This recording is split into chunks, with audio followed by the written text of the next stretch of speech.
There is one group of creatures that has dominated the oceans for 450 million years. A time during which sharks have had the opportunity to adapt and diversify into an array of weird and wonderful species. Many, like the well-known great white shark, have adapted to life in the open ocean as apex predators at the top of the food chain. But the deeper you go into the gaping void of the deep sea, the more peculiar and otherworldly they become. Let's take a look at these fascinating yet often misunderstood inhabitants of the oceans.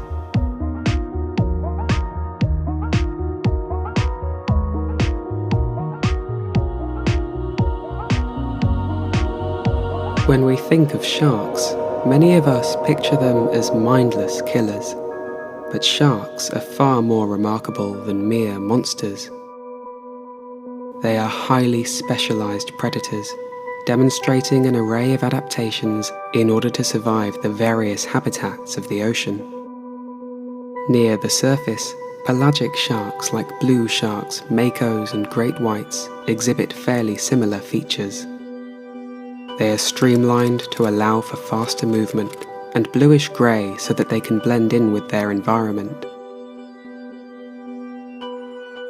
But these sharks represent just the tip of the iceberg, for lurking in deeper waters is a world of elusive, mysterious, and often gigantic shark species.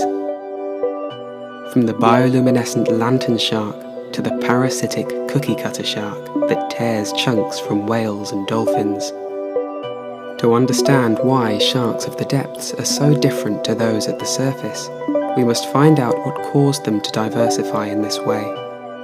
The evolutionary history of sharks possibly dates back to the late Ordovician period, 450 million years ago.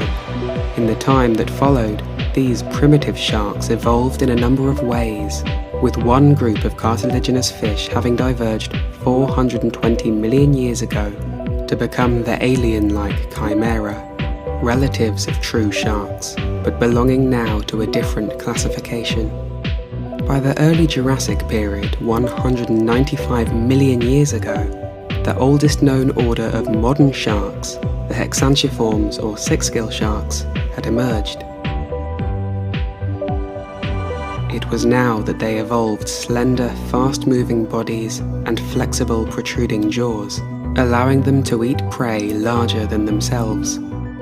While many sharks we find in our oceans today have changed immensely since the Jurassic, the few that remain unchanged, the living fossils, appear peculiar in comparison. Most notably, they have 6 or 7 gill slits instead of the usual 5 found on most sharks.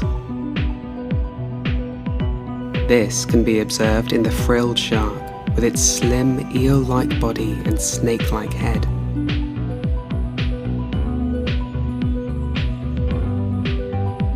Another member of this order, the blunt-nosed six-gill shark, has a single dorsal fin placed well down on its back, as well as an anal fin, features that are remnants from their ancestors of the ancient seas.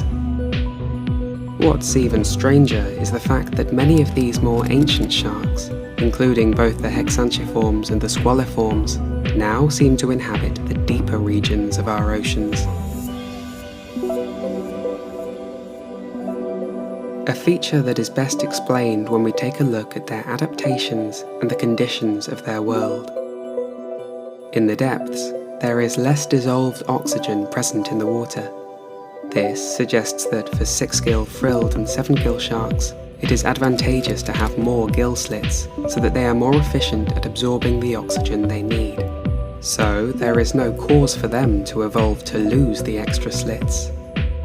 Contrastingly, sharks that move to the shallows have no need for the extra slits, so they lost them over time. The large eyes of six-gills is also an advantage, allowing them to take in as much light as possible. Other deep-sea sharks reflect light in a process known as biofluorescence. The cat shark is one of such sharks. possessing the ability to reflect blue light and re-emit it as green light in order to attract mates. Another feature that we observe is that the deeper dwelling sharks tend to be far larger. The Greenland shark, for example, grows to 24 feet or 7.3 meters long, making it one of the largest sharks in the ocean, larger even than the well-known great white shark. This is due to the phenomenon of deep-sea gigantism, the tendency of deep-sea creatures to grow to larger sizes than their relatives from the shallows. Being larger means they lose less energy as heat, and in the nutrient-poor depths, becoming more efficient is the only way to survive this extreme environment. A full video explaining deep-sea gigantism can be found on our channel. But in addition to being larger, the Greenland shark has also evolved to live its life in slow motion. With its highly slowed metabolism, it can go for very long periods of time without eating, and is able to become the longest living vertebrate on the planet, growing up to 500 years old at depths of 7,200 feet or 2,200 meters. The feeding habits of deep-sea sharks are quite different from shallower species.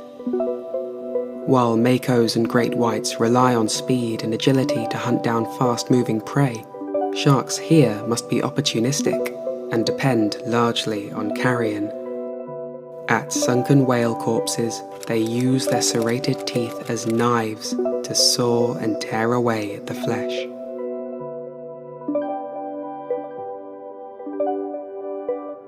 Another species, the goblin shark, has a flabby body and a large liver to allow it to remain buoyant in very deep water. It is an elusive species, as are many of the creatures that inhabit the deepest parts of the ocean.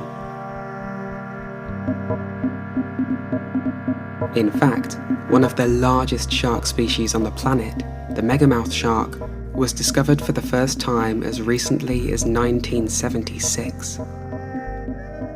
It is a filter feeder, preying on zooplankton at the surface during the night and returning to the depths during the day.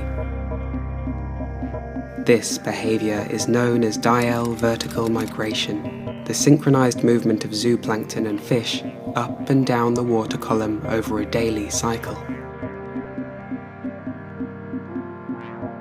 Overall, deep-sea sharks are understandably unique in the lightless, high-pressure and nutrient-poor depths. Adopting more ancient adaptations, such as more gill slits, flabbier, slow-moving bodies, and larger sizes, is advantageous. It underpins a distinct difference between these deeper species and sharks of the shallows, which have evolved differently in order to become smaller and faster. The deep sea is a different world to the surface waters, where food is plentiful and survival is less of a challenge for a predator. Check out the brand new Deep Sea Hub over on our website for more facts and footage about the deep sea.